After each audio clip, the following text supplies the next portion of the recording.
మీ పిల్లలు ఫారెన్లో చదవాలనేది మీ కల? మీ కలను నిజం చేసే ఏకైక సంస్థ విదేశ్ కన్సల్ట్స్.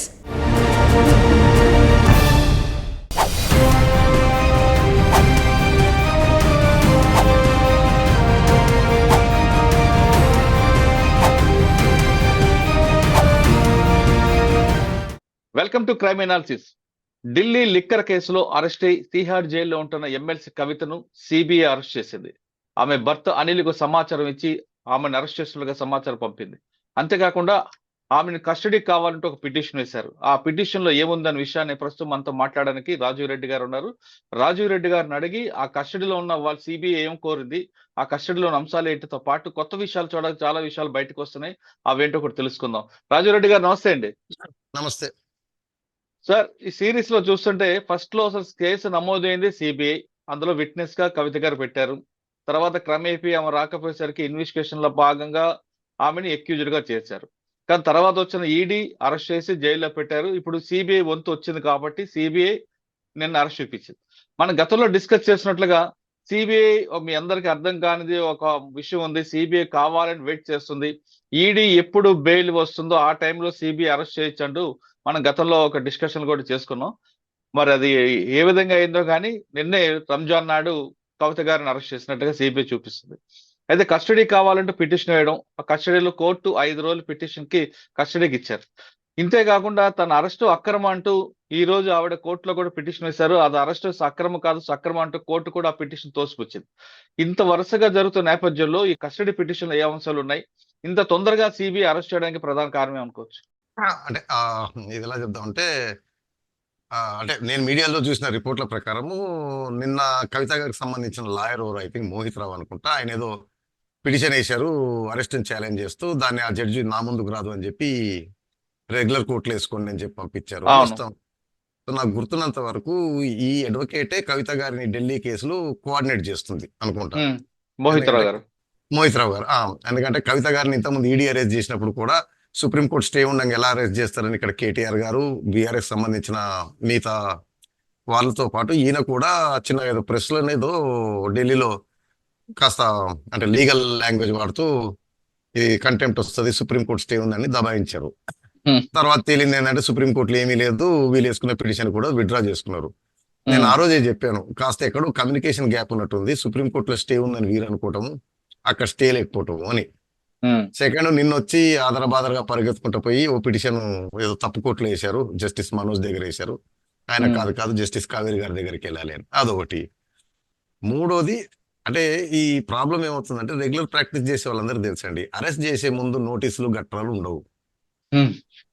నేను చెప్పాను అంటే మనము లా కాస్త కామన్ సెన్స్, మీరు నేరం చేసి పారిపోతున్నారు ఉన్నారని తెలిసిందండి, టక్కున వచ్చి పట్టుకోవాల్సింది తప్పిస్తే నోటీసులు ఇచ్చుకుంటా వెతుక్కుంటా కూర్చుంటే కుదరవయ్యి. ఏదైనా నోటీసు అది రిక్వైర్మెంట్ ఏంటిదంటే అరెస్ట్ చేసినప్పుడు grounds of arrest near and dear కి ఎవరికైనా అందించడం, అంతేగాని అరెస్ట్ కి ముందు నోటీస్ ఇవ్వాలి, చెప్పాలి ఆ నోటీస్ పైన మేము కౌంటర్ వేస్తాము, ఈ వాదోపవాదనలు లాలో చెల్లవు. మరి ఐ డోంట్ నో వై అది ఎందుకు పర్సూ చేస్తున్నారు అని. సరే, నాకు ఆల్రెడీ నిన్న ఆమె హస్బెండ్ కి ఇంటిమేట్ చేసిన తర్వాత అరెస్ట్ చేశారు కదండి. అదేనండి ఇంటిమేషన్ ఆఫ్ అరెస్ట్. అది అరెస్ట్ చేస్తున్నప్పుడు అరెస్ట్ చేసిన తర్వాత ఇచ్చేది, అంతేగాని ఇప్పుడు మురళి గారు నేరం చేసి తిరుగుతున్నారు అనుకోండి, మీకు నోటీసు మేము అరెస్ట్ చేస్తాం పలానా రోజున అని చెప్పడం, మీరు పారిపోవటము, అలా ఉండదు. అరెస్ట్ ఇన్వెస్టిగేటింగ్ ఏజెన్సీకి ఉన్న పవర్స్ అవి, అరెస్ట్ అనేది. ఓకే, సరే, ఈ ఇంకోటి ఏదో సెక్షన్ 41 కింద అరెస్ట్ చెల్లదు అని ఏదో టీవీలో చూస్తా ఉన్నారు, వస్తా ఉంది. సెక్షన్ 41 ఏంటిదంటే అప్ టు 7 years నేరం చేసే వాళ్ళని investigating agency can arrest without warrant, without any permission, without any notice. But below 7 years ఉన్న వాళ్ళకి ఏంటంటే 2-3 కండిషన్స్ ఉంటాయి. ఇన్వెస్టిగేటింగ్ ఆఫీసర్ సాటిస్ఫై కావాలి ఈ వ్యక్తి ప్రమేయం ఉంది నేరంలో. నెంబర్ 2, ఈ వ్యక్తి కోఆపరేట్ చేసే అవకాశం లేదు. నెంబర్ 3, ఈ వ్యక్తి రిపీట్ నేరం చేసే అవకాశం. ఈ 3 సాటిస్ఫై అయితే సరిపోతుంది అనమాట అరెస్ట్ చేయడానికి. సో అది description of investigating agency and investigating officer ఎప్పుడైనా ఎక్కడైనా అరెస్ట్ చేస్తారు. దాన్ని మనం సెక్షన్ 41 కింద అరెస్ట్ ఇల్లీగల్, అది తప్పు. అవన్నీ సినిమా డైలాగ్ అంటారు అదంతా. సరే, మనం చెప్పాను కదా, మన న్యాయశాస్త్ర పరిజ్ఞానం అంతా టాలీవుడ్ సినిమాల నుంచి వచ్చింది, వారెంట్ ఉందా నోటీస్ ఉందా అని. రెండోది కూడా అంటే నాకున్న ఎక్స్పీరియన్స్ ఏంటిదంటే మన దేశంలో ప్రాబ్లం ఏంటంటే ప్రజలకే బేసిక్ అవగాహన లేదు లా లేదు కాబట్టి సరే తెలిసి తెలియకుండా లాయర్ అంటే గుడ్ ఇంటెన్షన్ బ్యాడ్ ఇంటెన్షన్ లేకపోతే ఆయన చెప్పిన అడ్వైస్ మీద మనం ఫాలో అవుతుంటాం ఆయన ఫీజులు ఉమ్, వేసుకుంటూ ఉంటారు అవన్నీ ఉమ్, వర్కౌట్ కావాలన్నమాట ఉమ్, అందుకని చెప్పి ఆ పిటిషన్ ని డిస్మిస్ చేస్తూ కస్టడీకి ఇచ్చారు 5 రోజులు కస్టడీకి ఇచ్చారు ఉమ్, ఇప్పుడు మీ రెండో ప్రశ్న పెండింగ్ ఉండగా అంటే మనం ఏమంటారంటే గెస్ వర్క్ అనమాట ఉమ్. ఈడీలో ఏమన్నా బెయిల్ వచ్చే అవకాశం ఉంది అన్నప్పుడు అరెస్ట్ చేసే అవకాశం ఉంటుంది అవును, అవును. ఎక్కువ రోజులు పెట్టుకోవాలి ఉమ్, అనుకున్నప్పుడు సో బహుశా మరి వారికి ఏమన్నా అలా అనిపించిందా ఉమ్, లేదా ఇంకో డౌట్ ఏంటిదంటే ఇప్పుడు మేడం గారిని ప్రశ్నించినట్టున్నారు ఎంక్వైరీ చేసినట్టు ఇంటరాగేషన్ సరిగా కోఆపరేట్ చేయట్లేదు ఇప్పుడు మేడం గారిని ఈ ఇన్వెస్టిగేషన్ ఇంపార్టెంట్ ఏంటంటే కన్ఫరెంట్ చేయడం మిగతా వారు ఉమ్. ఇచ్చిన స్టేట్మెంట్లు వారి దగ్గర ఉన్న ఎవిడెన్స్ తోటి ఓకే. సో ఆ, దానికోసం చెప్పి కస్టడీలోకి తీసుకొని ఉంటారు అంటే ఆ కస్టడీ పిటిషన్ ని చూస్తే మనకి అర్థం అర్థం. అవుతుంది ఆవిడ మీద ఓకే. వచ్చిన ఎవిడెన్స్లు ఆవిడకి వ్యతిరేకంగా చెప్పిన విట్నెస్లను తీసుకొని చెప్పడం ఆ, ఇప్పుడు ఈ కస్టడీ పిటిషన్ లో అంటే మనం చాలా రోజుల నుంచి మాట్లాడుకుంటున్నాం సిరీస్ లాగా ఈ కేసులో ఇప్పటి అవునండి. వరకు ఈడీ కోణము ఈడీలో వచ్చిన అన్ని కోణాలు చూసాం దీంట్లో ఉమ్, వచ్చిన ఓన్లీ కొత్త కోణం అంటే అపార్ట్ ఫ్రమ్ మనం ఇంత చర్చించినట్టు మాగుంట రాఘవరెడ్డి అభిషేక్ బోయినపల్లి ఉమ్, వీరిది కాక ఈ కస్టడీ పిటిషన్ వచ్చిన కొత్త అంశం ఏంటంటే శరత్ చంద్రారెడ్డి గారి కన్ఫెషన్ ఉమ్. 164 సెక్షన్ కింద మేజిస్ట్రేట్ ముందు ఇచ్చిన వాంగ్మూలం ఓకే.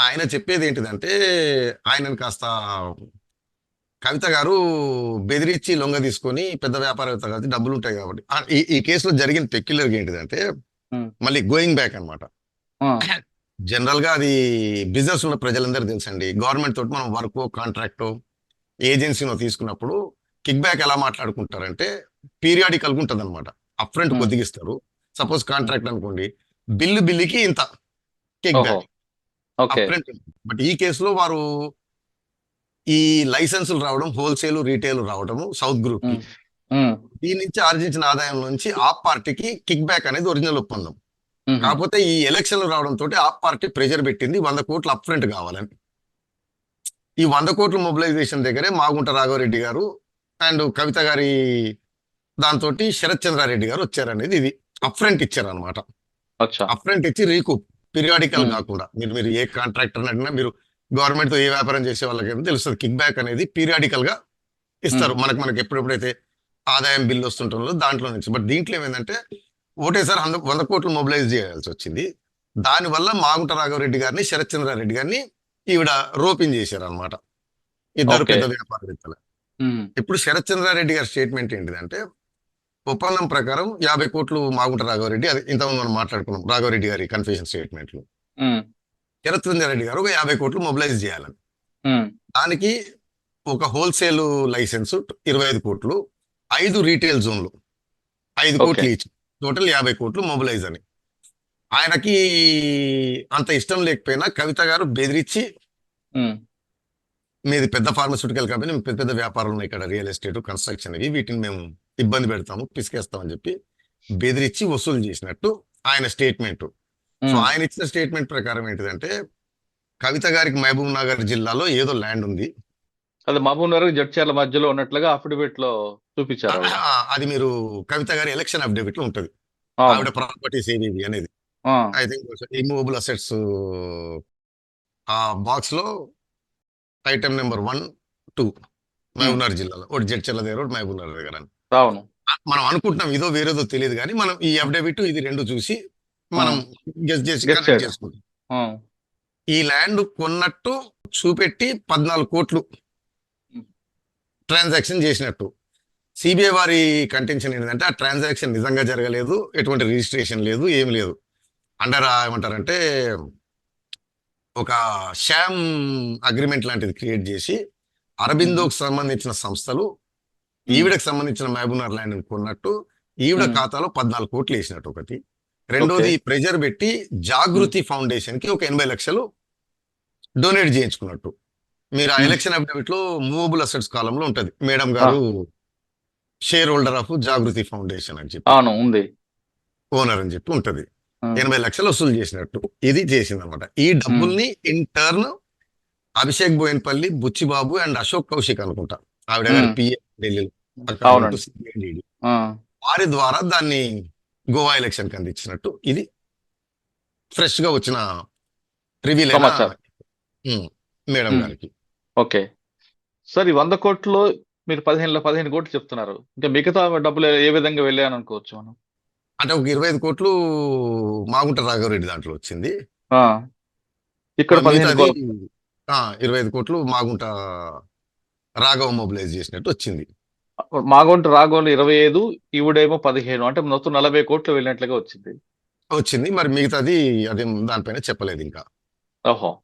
సో వీళ్ళు అడిగేది అదే, ఇంక ఇవన్నీ బయటికి తీయాలంటే మాకు కస్టోడియల్ ఇంట్రాగేషన్ కంపల్సరీ అని అడుగుతుంది. మ్మ్.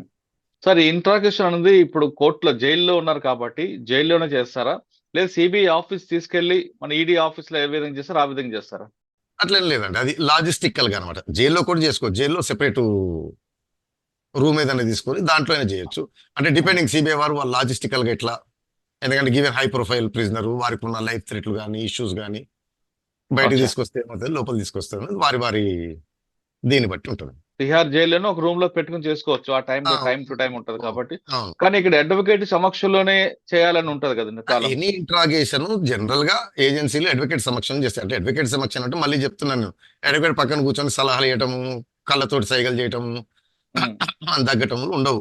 అడ్వకేట్ దూరంగా ఉండాలి, కనపడకుండా ఉండాలి, ప్రిఫరబుల్లీ బయట ఉండి గంట మ్మ్. కోసం 2 గంటల లోపల అంత ఓకేనా అని అడిగి వెళ్తుంటే, యోగక్షేమాలు మాత్రం అంటే థ్రెట్, బెదిరింపు, కోవర్షన్ లేకపోతే ఫిజికల్ ఇది లేకుండా ఉండడం కోసం తప్పిస్తే advocate has no right interrogation లో. సార్ ఇప్పుడు ఈ కేసులో కొత్త విషయం ఒకటి కనిపిస్తుంది. శరత్ చంద్రారెడ్డి గారి వాంగ్మూలంలో కవిత గారిని నన్ను బెదిరించి డబ్బులు తీసుకున్నారని, ఆ భూములు కొనమని చెప్పారని అంటూ స్టేట్మెంట్ ఇచ్చారు. బెదిరింపు అని రాగానే ఇక్కడ ఎక్స్ట్రాక్షన్ ఏమైనా వచ్చే అవకాశం ఉందంటారా?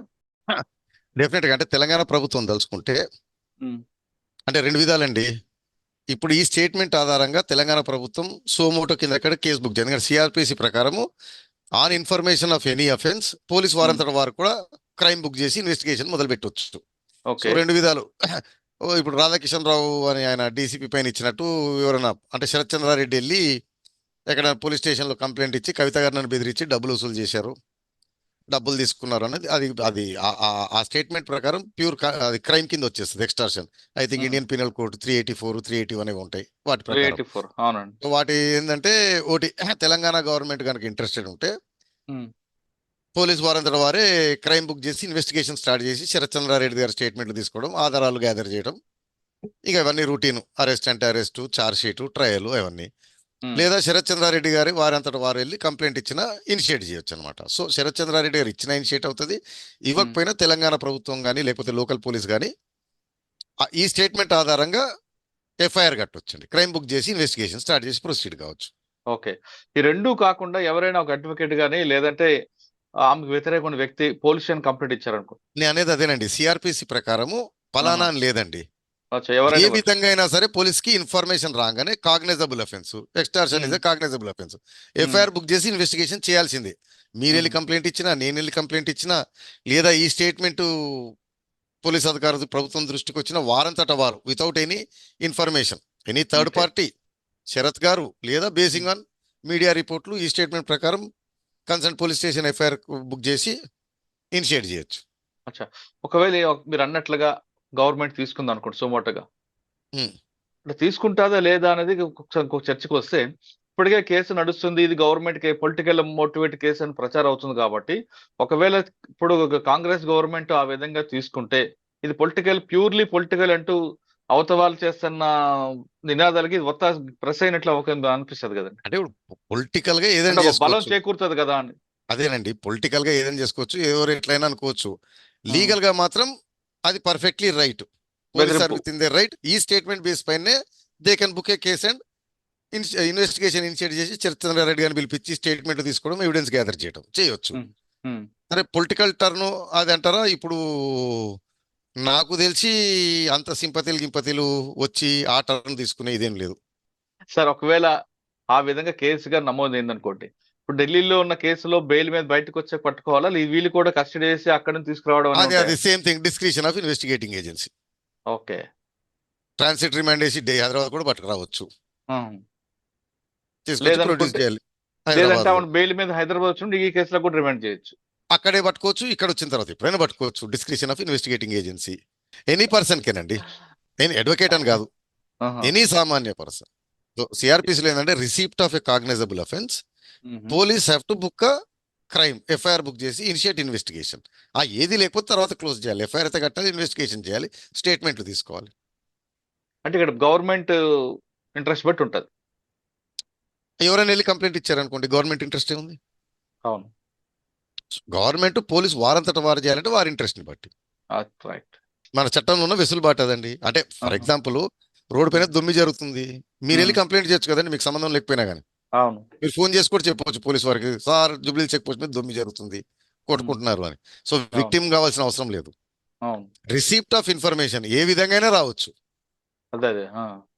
సో ఇది అథెంటిక్ డాక్యుమెంట్. సిబిఐ వారు వేసిన custody petition, Hmm. It has been revealed అని చెప్తాడు అతను. శరత్ చంద్రారెడ్డి స్టేట్మెంట్ ఇచ్చారు. శరత్ చంద్రారెడ్డిని ఎక్స్టార్షన్ బెదిరించి నీ కంపెనీలు బిజినెస్లు దెబ్బ కొడతామని చెప్పి బెదిరించి డబ్బులు వసూలు చేశారని. అది squarely fits into extortion definition Indian penal code లో. ఓకే సార్, ఇప్పుడు 5 రోజులు కస్టడీ అయిన తర్వాత అందులో వీళ్ళకి ఒక కంక్లూడ్ వస్తుంది, ఒక ఇన్పుట్ వస్తుంది. వచ్చిన తర్వాత ఇప్పుడు మళ్ళీ తిరిగి అదే జైల్లో వస్తారు. అప్పుడు కవిత గారు బెయిల్కి వేసుకోవచ్చా? ఎందుకంటే ఇద్దరు రిమాండ్ అయిన తర్వాత బెయిల్కి ఎప్పుడైనా వేసుకోవచ్చు, ఆహా. ఇంకేం లిమిటేషన్ లేదు. Remand Okay. అయిన తర్వాత ఎప్పుడైనా వేసుకోవచ్చు, ఎన్నిసార్లు అయినా వేసుకోవచ్చు. అంటే ఇప్పుడు ఈడీలో ఆల్రెడీ కస్టడీ అయిపోయింది, సిబిఐ కస్టడీ ఇంకో 5 రోజులు ముగుస్తుంది. కాబట్టి ఆవిడ నా కస్టడీ అయిపోయింది కాబట్టి నాకు బెయిల్ ఇవ్వండి అంటూ బెయిల్ వేస్తే కవిత గారికి బెయిల్ వచ్చే అవకాశం ఉందా? జనరల్ కేసులలో ఏం జరుగుతుందంటే, నార్మల్ కేసులలో కస్టడీ 1 నెల 2 నెలలు అయిపోయిన తర్వాత ఇంట్రాగేషన్ అంతా అయిపోయింది కాబట్టి నా మీద ఇన్వెస్టిగేషన్ ఏమీ పెండింగ్ లేదు, నా మీద Hmm. తీసుకోవాల్సింది ఏమీ లేదు. సెకండ్ నేను ఇన్ని రోజులు నేను ఆల్రెడీ జైల్లో ఉన్నాను కాబట్టి అని బెయిల్కి ఒక గ్రౌండ్ అనమాట. ఓకే. నేను చెప్పేది అదండి, ఒకటి పొలిటికల్ గా చూద్దాం, ఒకటి లీగల్ గా చూద్దాం. మీరు కేజ్రీవాల్ గారు ఈడీ కస్టడీ అయితే అపోజ్ చేయలేదు, తీసుకోండి అవును. అన్నాడు. నేను కూడా నా క్లయింట్లని ఎప్పుడైనా పోలీస్ కస్టడీ అయితే అదే చెప్తాను, తీసుకోమని చెప్పండి, జరిగేది ఏం లేదు. అది అయిపోయిన తర్వాత వీ కోఆపరేటెడ్, మా దగ్గర రావాల్సిందంతా వచ్చింది, మేము ఉండాల్సిన అవసరం ఏముంది అని బెయిల్ తీసుకోవచ్చు. ఇంకోటి Okay. పొలిటికల్ గా కూడా వీరు ఏం చేస్తున్నారు అంటే రెసిస్ట్ చేసి కొద్దిగా ప్రతిష్ట దిగజార్చుకుంటున్నారు. అర్థమైందండి. ఇప్పుడు ఆ సైగలు పిడికలు చూపెట్టడాలు ఇంకులాబ్ జిందాబాద్ అన్ని చేసేవాళ్ళు, వెళ్తాను లోపలికి, పునీతరాలు బయటకు వస్తాను, ఏం చేస్తారో చేసుకోండి అంటే ఆప్టిక్స్ వేరే విధంగా ఉండేవి. ఇప్పుడు కానీ ఆవిడ అవసరం ఇక్కడ ఇప్పుడు ఆవిడ చెప్పండి. చెప్తుంది కూడా జై తెలంగాణ అన్నారు. తెలంగాణలో బీజేపీకి ఓటు వేయదంటూ 2 నినాదాలు చేశారు, కానీ దానివల్ల ఎఫెక్ట్ ఏముంటది అంటారా? దానివల్ల ఏమీ ఉండదు. వీటిని రిసీవ్ ఇప్పుడు రిమాండ్ ని క్వశ్చన్ చేయడం రూటీన్ అండి. రిమాండ్ దానికి ఏం పెద్దగా ఉండదు. Police officer suspicion or involvement prima facie ఉంటే ఎవరినైనా అరెస్ట్ చేయొచ్చు. అవును. రిమాండ్ కావాల్సింది అరెస్ట్ చేసినప్పుడు నోటీస్ ఇవ్వటం. సో వీటిని ఛాలెంజ్ చేస్తా. నా అరెస్ట్ అక్రమం. అరెస్ట్లు అక్రమం ఉండవు ఆ. సాధారణంగా. అరెస్ట్ ఇందాక సిబిఐ కోర్టు కూడా తోసిపుచ్చిందండి, అరెస్ట్ అది అక్రమం కాదంటూ. అదే చెప్పేది, అందరికీ తెలిసింది. మరి ఆ లాయర్లు ఎందుకు వేస్తారు, వీళ్ళు ఎందుకు ఒప్పుకుంటారు దానికి? సార్ మీరు చెప్తున్న ఈ వివరాలన్నీ చూస్తుంటే సామాన్యుడికి కూడా అవగాహన ఉండే ఇది ఇష్యూస్ కనిపిస్తున్నాయి. అంత పెద్ద హై ప్రొఫైల్ ఉన్న వాళ్ళకి ఆ మాత్రం అవగాహన ఉండదంటారా? ఎంత లీగల్ కౌన్సిల్స్ పెట్టుకుంటారు, లీగల్ అడ్వైజర్ ఉంటారు, వాళ్ళకి ఒక ఆఫీసు. నేను ఇంత కూడా ముందు చెప్పానండి, అమాం బాపత్ బ్యాచ్ అంటారు అనమాట. తర్వాత ఇక్కడ మీకు అమెరికాలో యూకేలో సైకాలజీలో అఫీషియల్ గా ఒకటి ఉంటుంది అనమాట, అఫ్లూయెన్జా అని. It is a recognized mental disorder అనమాట. అనుకోకుండా ధనం కలిసి రావడము, అనుకోకుండా తల్లిదండ్రులు ధనం సంపాదించిన తర్వాత మనకి కామన్ సెన్స్ అనేది దొబ్బేస్తుంది. అంటే మీకు ఇప్పుడు అనుకోకుండా ఏదైనా రియల్ ఎస్టేట్ లో జాక్ పాట్ కొట్టి కొత్తగా రాజకీయాలు డబ్బు సంపాదిస్తే పక్కన బ్యాచ్ చేరుతుంది, ఆహా ఓహో అని. దాంట్లో బట్టి ఫ్లోలో పోతుంటారు. వాడు ఏం చేస్తాడంటే, సార్ అవి కొత్త బ్రాండ్ చెప్పులు వచ్చినాయి, 2 లక్షల రూపాయల చెప్పులు అంట, అది వేసుకుంటే మనకు విలువ అంటే అందరూ వేసుకుంటారు అంటే వీడు నిజమనమ్మా ఇవ్వంటుంటాడు. అది 20,000 5,200 అనేది చూడడు అనమాట. సో ఆ ఫ్లోలో పోతుంటారు. మీకు జనతా గ్యారేజ్ అని ఒక సినిమా ఉంటది, జూనియర్ ఎన్టీఆర్ గారు మంచి ఒక డైలాగ్ చెప్తాడు అనమాట. ఎవరో ప్రభుత్వ అధికారి లంచాలు అది తీసుకుంటుంటే చెప్తారు, మీరు తల్లిదండ్రులు పైన కింద పడితే ఇంత సంపాదించి పిల్లల మీద ఫోకస్ కాన్సన్ట్రేషన్ చేయకపోతే పిల్లలు చెడిపోతే మీరు సంపాదించిన దానికి అర్థం లేదు, వారు నిలబెట్టుకోలేరు, పోగొడతారు. దానికంటే మీరు చక్కగా ఉద్యోగం చేసుకుంటూ పిల్లలతో ఫోకస్ చేస్తే వారే తెలివైన వారై వారి కాళ్ళ మీద వాళ్ళు నిలబడి మీరు ఏదైనా సంపాదించి ఇచ్చింది కూడా నిలబెట్టుకుంటారు అని అంటారు అనమాట. ఉమ్, సో మన దగ్గర ఈ మధ్యన సొసైటీకి అప్లికేషన్ పట్టుకుందండి. నడిమింత్రి సిరిమాసము, నడిమింత్రి అధికారాలు ఇవి వచ్చిన తర్వాత తెలియట్లేదు అనమాట. తెలియకుండా ఎవరే ఫ్లోలో తీసుకెళ్తే ఆ ఫ్లోలో నిజం అనుకుని దులుతూ ఉంటారు. ఉమ్. నేను చెప్పేది అరవింద్ కేజ్రీవాల్ గారు స్టాండ్ రైట్ అండి.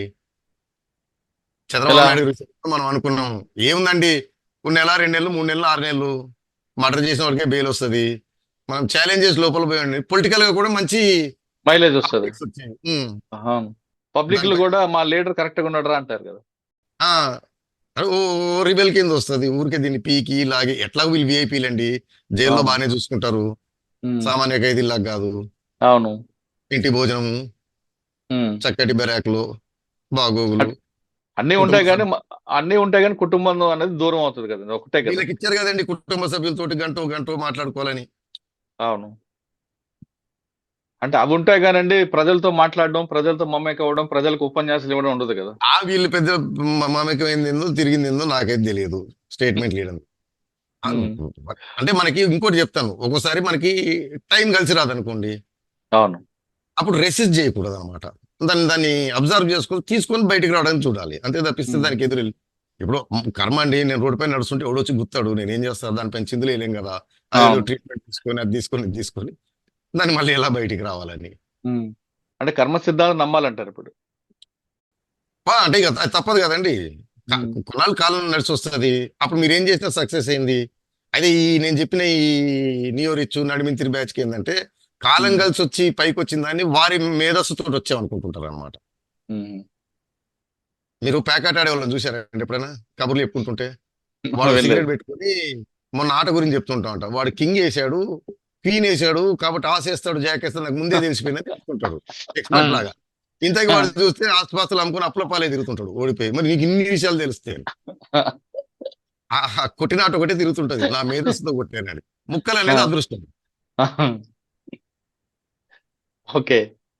సో సార్, అది పక్కన పెట్టి రియాలిటీ చూస్తే బాగుంటది. తర్వాత నేను చెప్పాను, మన దగ్గర అధికారం ఉన్న వాళ్ళు ఏంటంటే తెలివైన వాళ్ళని పక్కన పెట్టుకోరు. రైట్. వాళ్ళని పొగిడే వాళ్ళని, మీరు చెప్పిన దాన్ని ఎస్ అనే వాళ్ళని మాత్రమే పక్కన పెట్టుకుంటుంటారు అనమాట. అంటే వాళ్ళకన్నా తెలివైన ఉంటే పక్కన పెట్టుకోరు, ఎందుకంటే వాళ్ళు ఎక్కడ దెబ్బ కొడతారని భయం ఏమో. ఒకటి నమ్మకం లేదు, రెండోది ఈడు చెప్పింది మీరు చేసింది తప్పు అంటే ఆడు ఒప్పుకోలేడు అనమాట. ఇగో అడుగుతుంది. నేనే తెలివైనవని అనుకుంటారు అనమాట. సార్, ఫైనల్ గా చెప్పండి, ఈ కేసులో కవిత గారికి బెయిల్ ఎప్పుడు వస్తుంది, ఎప్పుడు మూవ్ చేసుకోవచ్చు? కవిత గారు బెయిల్ కాదు కానీ కవిత గారు ఇచ్చిన స్టేట్మెంట్ లో ఒకటి వ్యాలిడ్ స్టేట్మెంట్ అండి. మొన్న శరత్ చంద్రారెడ్డి కన్ఫెషన్ తీసుకోండి, ఈవిడ పైన కేజ్రీవాల్ పైన ఎక్కువ సిబిఐ ఈడీ రిలే అవుతుంది కన్ఫెషన్ స్టేట్మెంట్. అయితే మనం దస్తగిరి విషయంలో చెప్పాము, ఈ కేసులో కూడా చెప్పాము.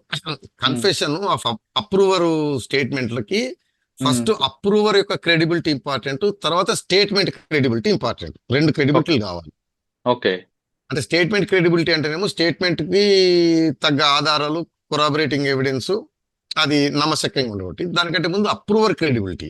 ఇక్కడ ఏమైందంటే మనకు ఆ ఎలక్టరల్ బాండ్స్ బయటకు వచ్చిన తర్వాత ఒక విషయం తెలిసింది ఏంటంటే, శరత్ చంద్రారెడ్డి స్టేట్మెంట్ ఇచ్చే టైము, బెయిల్ వచ్చే టైము, బీజేపీకి ఎలక్టరల్ బాండ్స్ 50 కోట్లు ఎంతో ఇచ్చిన టైము కాస్త ఓవర్లాప్ అవుతున్నాయి. ఓహో. సో అది it goes in to the route అనమాట. సో అప్రూవర్ యొక్క క్రెడిబిలిటీ క్వశ్చనబుల్ అవుతుంది. అవును. సో అక్కడ ప్రాబ్లం వస్తుంది. అనలే సిబిఐ ఈడీ ఆ స్టేట్మెంట్ కాకుండా ఆ స్టేట్మెంట్ తో వచ్చిన అదర్ ఎవిడెన్సెస్ గ్యాదర్ చేసి నెయిల్ చేస్తే తప్పిస్తే అది గోయింగ్ ఫార్వర్డ్ ట్రయల్లో కాస్త శరత్ చంద్రారెడ్డి స్టేట్మెంట్ కాస్త టెయింటెడ్. కవిత గారు కూడా కోర్టుకు వస్తున్నప్పుడు ఒక మాట అన్నారు, ఇట్లా అంటుంటే ఇందులో ఒక ఎక్యూజ్డ్ 50 కోట్లు చెల్లించి బెయిల్ తీసుకొచ్చారంటే అది శరత్ చంద్రారెడ్డి అండి. మీరు ఎలక్ట్రల్ బాండ్స్ వచ్చిన లిస్ట్ లో అవును. శరత్ చంద్రారెడ్డి గారికి సంబంధించిన కంపెనీలు 50 కోట్లు ఆ ఇచ్చిన day to time is overlapping with అతని బెయిల్ రావటము, అతను కన్ఫెషన్ స్టేట్మెంట్ ఇవ్వడం తోటి కాస్త ఓవర్లాప్ అవుతుంది. అవును. సో కవిత గారి అడ్వకేట్లు దాన్ని అటాక్ చేస్తే ఫస్ట్ కన్ఫెషన్ ఇచ్చిన అప్రూవర్ యొక్క క్రెడిబిలిటీ, అతను స్వచ్ఛందంగా ఇస్తేనే క్రెడిబుల్. అవును. సో అక్కడ ప్రాబ్లం వస్తుంది. సెకండ్ స్టేట్మెంట్ క్రెడిబిలిటీ, ఈ స్టేట్మెంట్ కి కొరాబరేటింగ్ ఎవిడెన్స్ తేవటం. అది అంటే ఇప్పుడు అతను శరత్ చంద్రారెడ్డి ఒక్కడిదే కాదనుకోండి, అతను అశోక్ కౌశిక్, బుచ్చిబాబు, మిగతా వాళ్ళు ఉన్నారు, విజయ నాయరు, అమిత్ అరోరా, వీరివి కూడా ఉన్నాయి, తను ఒక్కడిదే కాదు. బట్ నేను చెప్తున్నా, కవిత గారు చేసిన ఒక స్టేట్మెంట్ ఇస్ వ్యాలిడ్ స్టేట్మెంట్. ఉమ్, అది మనకేమవుతుందంటే ఇతని స్టేట్మెంట్ నిజమో కాదో కాదు, ముందు సస్పిషన్ అయితే ఆ రోజు వస్తుంది కదా. అవును ఇతను 50 కోట్లు ఆ టైంకి అధికార పార్టీకి ఇచ్చాడు, అవును. ఇతనికి బెయిల్ వచ్చింది. ఉమ్. ఇప్పుడు ఆ శరత్ చంద్ర రెడ్డి క్రెడిబిలిటీ ఎంతవరకు, ఆయన స్టేట్మెంట్ ఎంత వాల్యుబుల్ అంది మనం చేయాలి, అంటే ఎస్టాబ్లిష్ చేసుకురావాలి. ఫర్దర్ అంటే ఈ పార్ట్ కవిత గారు అడ్వకేట్ చేయాలి అది. అవును, అంటే ట్రయల్లో అండ్ అవును, బెయిల్ కూడా ఆర్గ్యుమెంట్ కి అది వాడుకోవచ్చు. అచ్చా సార్, అది ఆ బెయిల్ తో ఆర్గ్యుమెంట్ తో కవిత కంటే కనీసం ఒక 2 నెలలను బెయిల్ వచ్చే అవకాశం ఉంటుంది అంటారా? ఇప్పుడు ఈ 5 రోజులు అయితే మేబీ ఇంకొక 5 రోజులు, మాక్సిమం 5-6 రోజులు ఇంకోసారి అవకాశం ఉంటుంది. ఆ తర్వాత ఇక్కడికి పార్ట్ ఓవర్. సో ఇప్పటికేముందంటే ఆవిడతోటి అయిపోయింది. ఇప్పుడు సిబిఐ వారు, ఈడీ వారు అపోజ్ చేస్తే ఏంటంటే ఈవిడ బయట ఉంటే మళ్ళీ విట్నెస్ ఇన్ఫ్లుయెన్స్ చేస్తారు, ట్రయల్ జరగదని ఒక గ్రౌండ్ తప్పిస్తే ఉమ్, ఏముండదు. బట్ గోయింగ్ ఫార్వర్డ్ 1 నెల, 2 నెలలు, 3 నెలలకు కాలదోషం బయట వచ్చే రావచ్చు. అవకాశం ఉంటుంది. సార్ ఒకవేళ చార్జ్ షీట్ వేశారనుకోండి. చార్జ్ షీట్లు వేస్తూనే ఉన్నారు. సో ఏజెన్సీలకి ఆ హక్కు ఉంటుందండి. ఆహా. N number of additional charge sheets అనుకోండి, సప్లిమెంటరీ చార్జ్ షీట్స్ చేసుకుంటూ పోతా ఉంటారు. సార్ ఒకవేళ చార్జ్ షీట్ కవిత గారి కేసులో చార్జ్ షీట్ వేస్తే ట్రయల్ స్టార్ట్ అయింది అనుకోండి, ఉమ్. ఇంకప్పుడు బెయిల్ రాదు కదా ఇంకా. బెయిల్ డిస్క్రిషన్ అండి, అచ్చా. Bail is discretion. ఉహు. సార్ ఈ అంటే కేసులో మీరు అన్నట్టు ఒక అవకాశం పోతుంది, కష్టం అవుతుంది. ట్రయల్ గంటూ మొదలైన తర్వాత బెయిల్ కొద్దిగా ఇబ్బంది. ఎట్లా ట్రయల్ మొదలైంది కదా, అవును. పునీతుల కిందనో పాపుల కిందనో తేలిపోతుంది కదా ఉమ్. అని. బట్ ఈ కేసులో ఇప్పుడు ఎక్కడ ట్రయల్ పోతుంది అంటే పోదు. సరే ఒకవేళ చార్జ్ షీట్ వేయాలంటే ఈ కేసులో 60 రోజులు ఉంటుందా, 90 రోజులు ఫైనల్ డే? ఏం లేదండి, 7 years above 90 days, 7 years below 60 days. ఇది ఓన్లీ అచ్చా. బెయిల్ పర్పస్ కి. ఉహు. బట్ ఇక్కడ ఆల్రెడీ చార్జ్ షీట్లు పడిపోయినాయి. అవును. మొదటి చార్జ్ షీట్ పడవడమే కౌంట్ అన్నమాట. ఉహు. ఇప్పుడు చార్జ్ షీట్లు పడిపోయింది, అదే ఇంకా సప్లిమెంటరీ చార్జ్ షీట్ వేసుకుంటూ వెళ్తారు. వేసుకుంటూ వెళ్తారు. ఉహు. అంటే వేసుకుంటూ ఏదో వచ్చే ఫైనల్ అంటారు అనమాట. అచ్చా. అంటే ఇప్పుడు ఒకవేళ ఈవిడ బెయిల్ కావాలంటే ఏ గ్రౌండ్స్ వెళ్తే బెటర్ అంటారు? ఇదే నాతోటి పని లేదు, ఉమ్. నన్ను కస్టడియల్ ఇంట్రాగేషన్ చేసేసారు, నథింగ్ రిమైన్స్. ఓకే. తర్వాత మీరు ఏ కండిషన్ ఇంపోజ్ చేసినా సరే, అంటే విట్నెస్ ఇన్ఫ్లుయెన్స్ చేయకుండా, ఎవిడెన్స్ ట్యాంపర్ చేయకుండా కండిషన్లు పెడతారు కదండి. ఊర్లో అవును. ఉండకూడదు, బయట ఉండాలి, పోలీస్ స్టేషన్ ఢిల్లీలో ఉండాలి, అక్కడికి వెళ్ళొద్దు, ఇక్కడికి వెళ్ళొద్దు అని ఆ కండిషన్స్. పాస్పోర్ట్ సీజ్ చేయడం అని ఉంటాయి. పాస్పోర్ట్, ఆ. సో కోర్టు వారు ఏ భావిస్తే భావ్యమని ఆ కండిషన్స్ మీద అంటే మీరు చెప్పేది అయితే ఇంక 2 నెలలు 2 నెలలు, అలా. 3 నెలలు. ఇంకొకటి, నేను ఆ. గతంలో ఇచ్చిన ఇంటర్వ్యూలో ఏం చెప్పానంటే, ఎవరెవరైతే హవాలా ట్రేడర్స్ ద్వారా ఈ ఉమ్. డబ్బులు పంపించారో వారందరి స్టేట్మెంట్లు రికార్డ్ చేశారు. వాళ్ళ దగ్గర నుంచి ఆధారాలు, సిడిఆర్లు అనుకోండి, ఉమ్. స్టేట్మెంట్లు అండ్ అకౌంట్స్ అవి సీజ్ చేశారని చెప్తే ఎవరో ఒక సోదరుడు కమెంట్ పెట్టాడు, మరి ఉమ్. హవాలా ట్రేడర్ల పైన చర్యలు ఉండవా అని. ఉమ్. హవాలా చేస్తాను. కరెక్షన్ ఏంటంటే, మీరు చార్జ్ షీట్ లో ఉంది హవాలా అని కాదు, అంగడియా అని ఉంటుందండి. మనకు అచ్చా. నార్త్ ఇండియాలో అంగడియాలు అంటారు అనమాట. ఆహా. వారు వాల్యుబుల్స్ ని, అమౌంట్ ని ట్రాన్స్ఫర్ చేస్తుంటారు. But um. బిలీవ్ దట్ అది లెజిటిమేట్ మనీ. ఓకే.